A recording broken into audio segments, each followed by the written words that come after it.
أما بعد فأعوذ بالله من الشيطان الرجيم بسم الله الرحمن الرحيم قال ستجدني إن شاء الله صابرا ولا أعصي لك أمرا صدق الله العظيم اللهم صل على سيدنا ومولانا محمد وعلى آل سيدنا ومولانا محمد وبارك وسلم وصلي عليه. ہم سب کے لیے بہت ہی خوشی کا اور بڑی مسرت کا مقام ہے. ہم جتنا اللہ تعالیٰ کا شکر ادا کریں اتنا ہی کم ہے کہ اللہ تعالیٰ نے ہم سب کو اپنی خاص صفت علم کی صفت کے لیے چنا ہے. جیسے ہم تبلیغ والے آسان سی مثال دیتے ہیں, ریڈی والے کے پاس جائیں تو ایک دانہ لے کے ہم شاپر میں ڈالتے ہیں. اگر وہ خود ڈالے ہاں ٹھیک ہے یار یہ ڈال دو, اس کو چھوڑ دو, ایک ایک دانہ اس کا چناؤ ہوتا ہے. اللہ تعالیٰ نے ہمیں اپنے علم الہی کے لیے چنا ہے, تو اس پہ جتنا شکر ہو اتنا ہی کم ہے.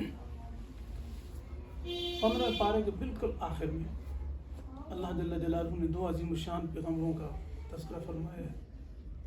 میں اس کے ضمن میں مقصد کی باتیں جو مفتی صاحب نے آپ کے سامنے بیان کی ہیں انہیں کو پھر دوبارہ بیان کر دوں گا. سیدنا موسیٰ علیہ السلام کسی مجلس میں بیان فرما رہے ہیں, اور یہ بخاری شریف کے اندر تفصیلی واقعہ ہے. کسی نے مجلس میں پوچھا حضرت آپ سے بڑا کوئی عالم ہے, آپ سے زیادہ علم رکھنے والا کوئی ہے؟ اور یہ بات حقیقت ہے کہ اللہ کے پیغمبر سے بڑا کوئی عالم ہوتا نہیں اس زمانے میں. اس کی مناسبت سے حضرت موسیٰ علیہ السلام فرمانے لگے کہ نہیں, مجھ سے بڑا کوئی عالم نہیں ہے. بات ٹھیک تھی, لیکن اللہ تعالیٰ کا اپنا ایک معاملہ ہے. اللہ تعالیٰ کو یہ انداز پسند نہیں آیا. بعد میں ارشاد فرما دی کہ آپ فلاں جگہ جائیں, 2 دریا ملتے ہیں, مجمع البحرین, 2 دریاؤں کا سنگم ہے, وہاں چلے جائیں. ہمارا ایک بندہ ہے, اس کے پاس علم ہے, وہ سیکھے. مختصراً اپنے ساتھ حضرت یوشع ابن نون کو کیا, چلے گئے, اور نشانی علامت یہ بتائی کہ اپنے پاس یہ تلی ہوئی مچھلی رکھیں. آپ جس جگہ میں یہ حرکت کر کے زندہ ہوگی وہی جگہ ہوگی جس شخص کے پاس آپ نے علم سیکھنے کے لیے جانا ہے. حضرت خضر علیہ السلام, لفظ ہے خضر, مشہور ہے خضر. اللہ کی شان وہاں پر تھکے تھوڑا آرام کر رہے تھے, اور شاگرد کو بارہا کہہ رہے ہیں یار مجھے یاد کرانا. تو انہوں نے بھی وہی انداز, حضرت آپ کیوں بار بار مجھے یاد دہانی کرا رہے ہیں, میں یاد کرا دوں گا آپ کو. معلوم ہوا علم کے حصول میں یہ انداز ٹھیک نہیں, عاجزی والا انداز ٹھیک ہے. آمنا وسلم. اس کے ضمن میں ہمارے مفسرین اکرام نے بہت سارے علم کے آداب بیان کیے. اب ان کی تفسیر کا وقت تو نہیں ہے, پھر کسی مجلس میں انشاءاللہ العزیز. خدا کی شان کی لیٹے اور ادھر سے وہ مچھلی نے حرکت کی اور دریا میں داخل ہو گئی. دل میں یہ بات ہے جب جاگیں گے بتا دوں گا. خدا کی شان جیسے اٹھے چل سو چل آگے چلے گئے, بات بھول گئی. کافی آگے چلے گئے اور اس وقت اشارہ فرمانے لگے لقد لقینا فی سفرنا ھذا نصبا, کہ یہ جو سفر ہے مقصد سے ہٹ کے جو سفر ہے اس میں بڑی تھکاوٹ ہو گئی. مختصراً یہ کہ واپس ہوئے, وہاں پر ساری بات بتا دیا. وہ ناشتہ واشتہ لاؤ, تو حضرت مچھلی وہاں پر چلی گئی تھی. اوہ بتایا نہیں آپ نے. ظاہر پکے روڈ تھوڑے تھے. وہ اپنے نشانات قدم پہ پھر واپس آئے. مجمع البحرین پہنچے, ایک شخص سے وہ چادر تان کے لیٹا ہو, السلام علیکم ورحمۃ اللہ. وہ حیران ہو گئے کہ اس زمین پہ سلام کرنے والا کون ہو؟ موسیٰ بنی اسرائیل. جی ہاں. کیسے آنا ہوا؟ کہ آپ کے پاس کچھ علم ہے وہ آپ سے حاصل کرنا.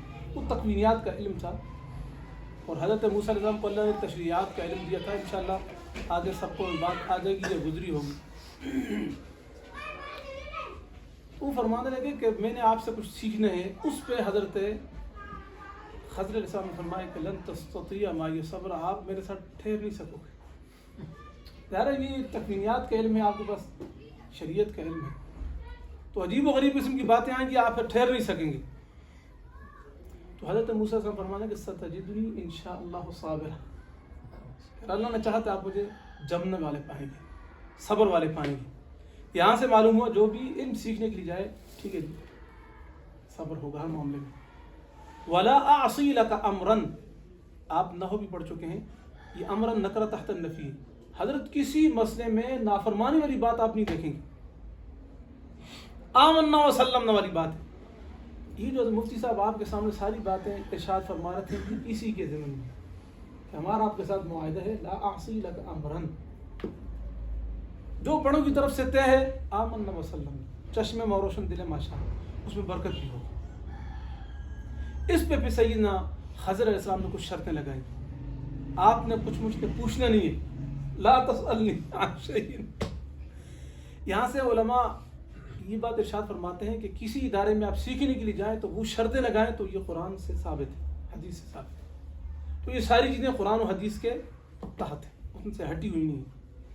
ہمارے اکابر کے جتنے بھی ادارے ہیں یا خانقاہی ترتیب ہے، وہاں جائیں گے آپ کو شرطیں ملیں گی، اور یہ شرطیں وہاں سے ثابت ہیں، اور انہی میں برکت ہے۔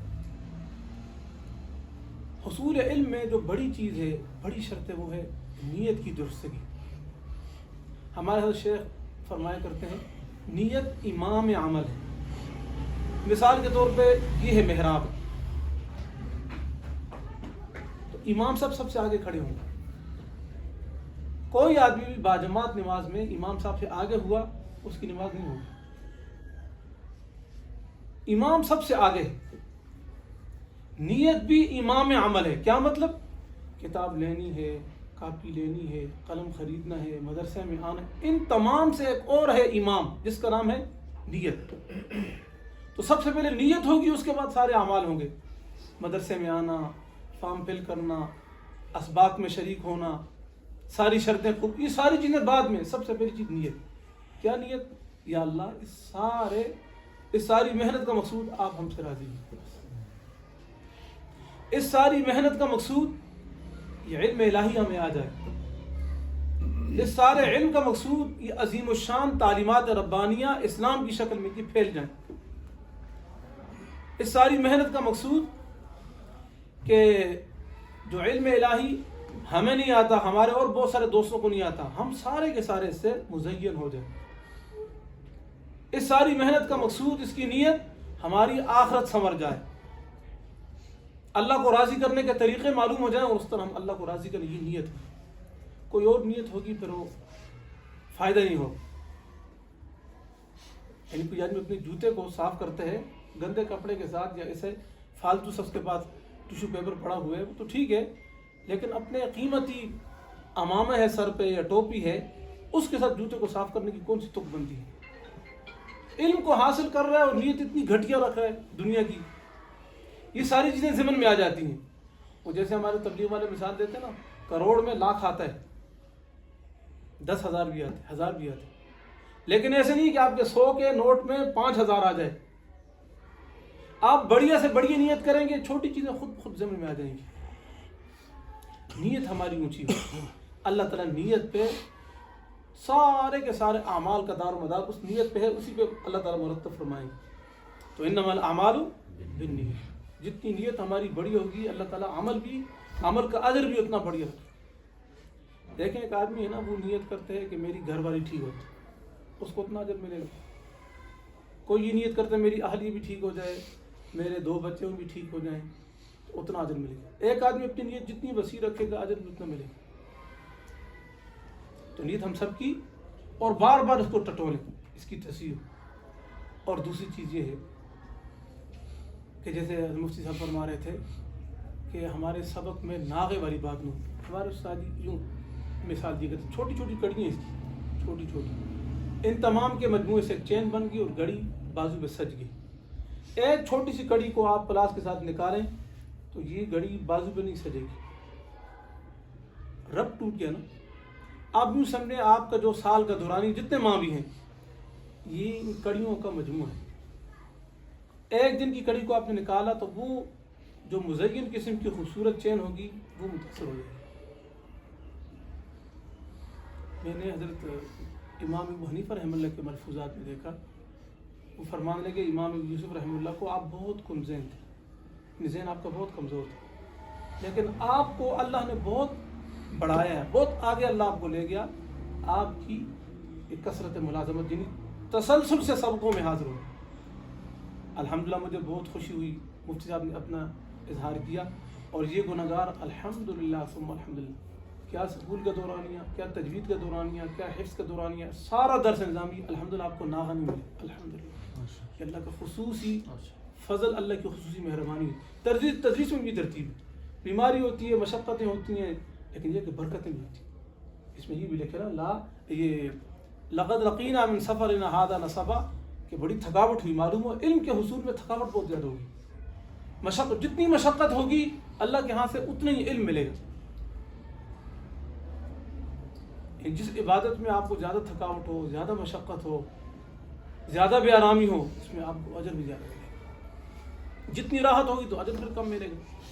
تو حصول علم میں آپ کو تھکاوٹ بہت زیادہ ہوگی, اور ہم نے ہمت نہیں ہارنی. اور سب سے زیادہ تھکاوٹ ہماری کہ ہمارا ناغن ہو, پھر آپ اس کی برکتیں خود دیکھیں. ایک بات ہے ویسے اس مجمع میں بیان تو نہیں کرنی چاہیے. حضرت تھانوی رحمہ اللہ نے یہ بات, میں اس کا ایک حصہ بیان کر لیتا ہوں, دوسرا چھوڑ دیتا ہوں. حضرت فرماتے ہیں کہ ہم نے جن طلباء کو وقت کی پابندی کا احتیاط کرنے میں دیکھا, ان سے ناغا نہ ہوا, اللہ تعالیٰ نے ان سے مذہب کا کام بہت لیا. آگے مذہب کا کام اللہ تعالیٰ آپ سے لے کے آپ یہ تھوڑی سی مشقت کریں, تو بالکل آخر اسٹیج تک بندے کی مجبوری ہو گئی, وہ تو جدا بات ہے, لیکن کوئی بڑی مجبوری نہ ہو تو پھر چھٹی نہیں کرنی چاہیے. کسی طریقے سے یومی میں ہفتے میں 2 دن ہیں, اور اس میں بھی چھٹی ہو جائے پھر کیا ملے. تو اس کا بہت زیادہ اہتمام, اور چھٹی ہماری نہیں, ٹھیک ہے نا. انشاءاللہ ایک ہی چیز کی نیت کریں, پھر اللہ تعالیٰ سے مانگتے بھی رہیں. اور پھر تیسری جو چیز ہے نا, وہ تکرار کا بڑا اہتمام. حضرت تھانوی رحمہ اللہ کا ملفوظ ہے کہ طالب علم مجھے چند چیزوں کی ضمانت دے دے, میں اسے علم کے حاصل ہونے کی ضمانت دیتا ہوں. ایک ان میں یہ سبق کا تکرار. حضرت مفتی صاحب جوڑیاں بنا دیں گے ماشاء اللہ. آپ کے مفتی صاحب بھی اپنے طالب علمی دورانی میں بہترین انداز سے تکرار کرتے تھے, بہترین ساتھیوں کو. بلکہ ہمیں اتنا بھی یاد ہے ان کے ساتھی ایک مسجد میں اکٹھے ہو جاتے ہیں, اور ایسے بھی ہے چلو لسی مل گئی, لسی پی کے اپنا تکرار نہیں چھوڑنا بس سارے سے. ان کی کلاس کے لیے ہمارے اساتذہ کی خصوصی دعائیں تھیں, خصوصی کلاس تھی ماشاء اللہ, منظور نظر کلاس. پھر اللہ تعالیٰ ان کے سارے ساتھیوں سے کام لے رہے ہیں, مدرسے کی خدمت کے حوالے سے, تکرار کے حوالے سے, مالی معاونت کے حوالے سے. اس چیز کا بڑا اہتمام کریں, تکرار ہمارا نہ چھوٹے. بس اوقات ایسے بھی ہے کہ آپ دور دراز کے, مجھے پوری تفصیل نوید کا پتہ نہیں آپ حضرات کی, تو قریب 2-3 ساتھی ہو کر کے اپنے ترتیب. آج کل تو بڑی سہولیات ہے, اس کو میں جن کہا کرتا ہوں. یہ جو ہمارے جیبوں میں جن ہے نا, اس کے ذریعے بھی ترتیب بن سکتی ہے. جیسے وہ مشہور ہے, السبق حرف والتکرار الف. پورا سبق جیسے ایک حرف, اور آپ نے اس کی دہرائی کر دی ایسے جیسے آپ کو 1000 ملی, کہاں 1 کہاں 1000. تو تکرار سے بندہ مدرس بنتے. آدمی جو دوسرے کو سمجھاتے ہیں نا, جس کو افہام و تفہیم کا ملکہ کہتے ہیں, مشکل سے مشکل مسئلہ چٹکی میں سمجھا دیا, یہ وہی کر سکتا ہے جو تکرار کرائے. ایک آدمی اس کے پاس علم بہت سارے, لیکن وہ آسان سی بات کو کبھی ادھر لے جاتے ہیں کبھی ادھر, خاطب سمجھتا نہیں. یہ تکرار نہ کرنے کا مرض ہے. اظہار ما فی الضمیر وہی کر سکے گا, مشکل بات کو آسان پیرائے میں آسان مثال سے وہی سمجھا سکے گا جو تکرار کرائے گا. ٹھیک ہے نا. یعنی چپشا, جسے پشتو میں کہتے ہیں, چپشا نہیں بننا, ہم نے بولنا ہے. امام یوسف رحمہ اللہ کے بارے میں لکھے حالات میں کہ ان کے سسر آئے اور یہ تکرار کرا رہے تھے, بڑی اونچی آواز کے ساتھ. ایک تو چیخیں نا, تکرار میں چیخیں بھی نہ ہو, بالکل آہستہ کہ بندہ جیسے مریض بیٹھا ہوا, اتنی آواز وہ سارے ساتھیوں کو پہنچ جائے. تو وہ دیکھنے لگے, اور پھر بعد میں دوستوں کو بتایا کہ یہ شخص 5 دنوں سے اس نے کھانا نہیں کھایا. کیسی چستی کے ساتھ اور بہترین مضبوط آواز کے ساتھ تکرار کرا رہے ہیں. تو تکرار میں سے سستی بھی نہ ہو اور آواز میں بہت دھیما پن بھی ہو, اس کا اہتمام. اور اس کے ساتھ پھر یہ لکھت ہے نا, لکھت, اس کا بہت اہتمام. جیسے وہ روایت بھی ہے کہ ایک صحابی نے آپ علیہ السلام سے درخواست کی کہ اگر جی دوبارہ ارشاد فرما دیں جو آپ نے ارشاد فرمائے. تو آپ علیہ السلام نے ارشاد فرمایا آپ کے پاس قلم کاغذ نہیں. اس پہ پھر آپ علیہ السلام نے یہ ترغیب دی کہ قلم کاغذ ہونا چاہیے, لکھنا چاہیے, کہ جن کے پاس قلم کاغذ ہوگا اس کے پاس علم محفوظ ہوگا. جیسے یہ کہاوت بھی ہے نا کہ من حافظ فرا ومن کتب شیئا قرا, کہ جس نے کوئی چیز یاد کی. آج کل تو ہمارے حافظے بھی ایسے ہیں, دنیا جہان کی ٹینشنیں, پریشانیاں, غیر ضروری مصروفیات, یاد کیا تھوڑے عرصے کے بعد فرا, بھاگ گیا, اس سے بھول گیا. ومن کتب شیئا قرا, جس نے کوئی چیز لکھ بھی لی یاد بھی کر لی اس کے پاس محفوظ رہے گی برقرار رہے گی. تو جیسے ان کے پاس میں نے قلم کا دیکھا دل میرا خوش ہو گیا. تو یہ ہمارے پاس مستقل طور پہ بس اوقات استاد کی اتنی مزیدار تعبیر ہوتی ہے نا سبق میں وہ آپ کو کہیں سے نہیں ملے گی. ہمارے ایک بڑے عظیم استاد ہیں میرے مجھ سے آپ کے استاد تو وہ اپنے استاد کی کاپی دے رہے تھے. میں نے استاد جی سے پوچھا استاد جی آپ کا اتنا زمانہ ہو گیا. فرمانے لگے علم تو سارا محفوظ ہے لیکن میں اپنے شیخ اور استاد کی تعبیر دیکھتا ہوں. وہ تعبیر اتنی پیاری ہوتی ہے بڑی لمبی بات مختصر لفظوں میں یاد ہو جاتی ہے سمجھ بھی آ جاتی ہے. لکھنے کا یہ فائدہ آپ کو سارا کچھ محفوظ ہے تو لکھنے کا بھی اہتمام. اور میں حضرت تھانوی رحمۃ اللہ کی بات آپ کے سامنے بیان کر رہا تھا کہ ایک آپ تکرار کریں دوسرا آپ سبق کا مطالعہ. ان مطالعے میں ایک بات آپ کو معلوم ہے ایک معلوم نہیں ہے تو آپ کو پتہ چل جائے گا سارے سبق میں مجھے 20 باتیں آتی ہیں 40 نہیں آتی. معلوم کو مجہول کو معلوم اور مجہول کو آپ نے ممتاز کرنے کی مطالعہ ہے. تو ایک دن تھوڑا کم سمجھ آئے گا دوسرے دن پھر اور زیادہ سمجھ آئے گا تیسرے دن اور زیادہ. ایسے کرتے کرتے ایک وقت ایسے آئے گا آپ 100 صفحات کی کتاب دیکھیں گے وہ ساری ازبر ہو جائے گی کبھی نہیں بھولے گا. باقی حافظے کے لیے آپ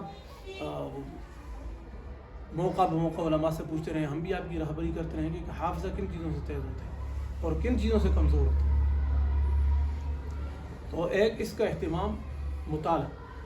اور تیسری بات سبق میں حاضری کے دوران پورا سبق سمجھنا.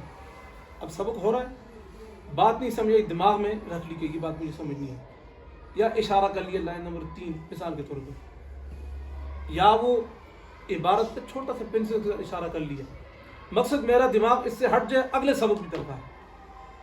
میں مثال دیتا ہوں یہ پورا صفحہ ہے پورا صفحہ یہاں پر ایک عبارت ہے آپ کو سمجھ نہیں آئی استاد یہاں سے چلا چلا چلا یہاں تک پہنچ گیا اسی میں آپ کا دماغ مصروف ہے. اس کے لیے آسان سا فارمولہ یہ آپ اس پہ تھوڑا سا نشان لگا لیں اگلی بات سنیں آخر میں استاد جی اس کا مطلب کیا ہے. ٹھیک ہے نا. تو سبق میں پورا اطمینان ہو مطمئن ہو جائیں. پہلے مطالعہ سبق میں حاضری پورا سبق سمجھ کر کے اور مطمئن ہونا جو بات نہ سمجھا استاد سے پوچھنا. سیدنا عبداللہ ابن عباس رضی اللہ تعالیٰ عنہما سے کسی نے پوچھا تھا حضرت آپ کے پاس اتنا علم کہاں سے آیا ان لک ھذا العلم کہ آپ اتنے ماہر ہیں. وہ فرمانے لگے قلب عقول ولسان سؤول. اللہ نے سیانہ دل دیا تھا اور پوچھنے والی زبان دی تھی تو دل میں بات محفوظ ہوتی تھی اور زبان سے میں پوچھتا رہتا تھا اس لیے مجھے اتنا علم آ گیا. تو پوچھنے میں شرمائے نا. یہ غالباً امام ابو یہ ہمارے بڑے ہیں نا بڑوں کے تذکروں کے اندر بھی برکت ہوتی ہے روحانیت ہوتی ہے. وہ فرمانے لگے کہ میں نے علم کے پوچھنے میں کبھی بے عزتی محسوس نہیں کی یار میں اتنا بڑا آدمی ہوں میری اتنی بڑی عمر ہے چھوٹے سے آدمی سے میں پوچھ رہا ہوں نا. اور دوسری بات میں نے علم کے پھیلانے میں بیان کرنے میں کبھی بخل نہیں کی. پوچھنے میں ہم کبھی بھی بخل نہ کریں. کوئی استاد آپ کہیے سارے ماشاءاللہ اللہ کے ولی لوگ ہیں کوئی بہت جذبے کے ساتھ انہوں نے آپ کو اکٹھا کیے ہیں. ان کے جذبات کا مجھے پتہ ہے. مفتی صاحب کی کئی سالوں سے میری تحریرات دیکھ رہا ہوں جذبہ دل میں وہ جذبہ آپ کو وہ مغناطیس آپ کو کھینچ کے لایا ہے کہ اللہ کی طرف سے آپ منتخب شدہ ہیں. تو میں یہ عرض کر رہا تھا ان چیزوں کا اہتمام ہوا. حضرت تھانوی رحمۃ اللہ فرماتے ہیں کہ میں ان طلباء کو ضمانت دیتا ہوں ان کو اللہ علم دے اور اس کے ساتھ پھر جی جو گناہ ہیں گناہوں سے اپنے آپ کو بالکل دور رکھنا کنارے رکھنا. حافظے کی کمزوری بھی کس سے ہوتی ہے گناہوں سے.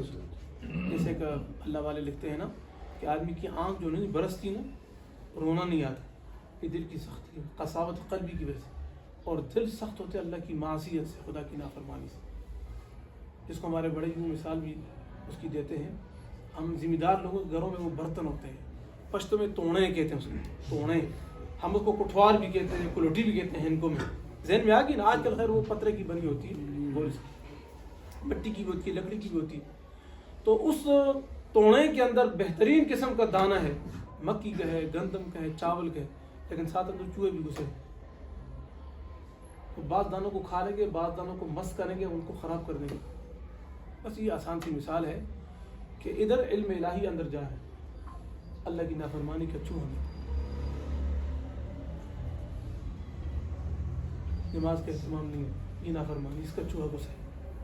قرآن مجید کی تلاوت کا اہتمام نہیں یہ چوہا اندر گھسا ہوا. نگاہ کی حفاظت کا اہتمام نہیں ہے، غیبت کا مزاج ہے، بدگمانی کا مزاج ہے، ہر کسی کے عیوب تلاش کرنا. مولانا پیر ذوالفقار نقشبندی صاحب نے ایک جگہ لکھا ہے نا، یہ تو آپ یوں سمجھے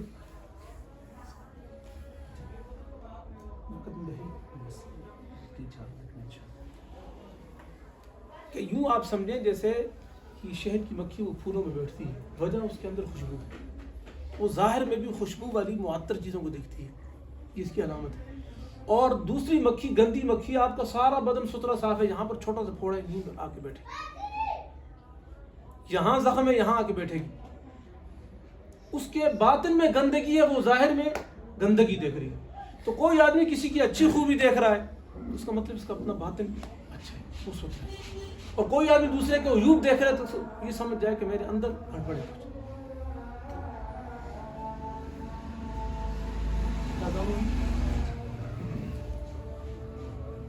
اللہ اپنے دربار میں قبول فرمائے. شیخ رجیس مولانا زکریا صاحب رحمۃ اللہ دارالعلوم کراچی تشریف لائے نا، ایک ہی جملہ ارشاد فرمایا، طالب علموں اپنی قدر پہچانو. آپ بہت عظیم لوگ ہیں، بہت عظیم لوگ ہیں، آپ کے پاؤں کے نیچے فرشتے پر بھی جانے. ہمارے استاد جی فرمایا کرتے ہیں کہ طالب علم کی شان اللہ اور اس کے رسول کے بغیر کوئی بیان کر سکتے ہیں، بہت بڑی شان. اس لیے ہمارے بڑے اپنے پاسپورٹوں میں لکھا کرتے کہ طالب علم. بوڑھے ہو گئے، کئی علماء کے شیخ اور استاد نے لکھ رہے ہیں طالب علم.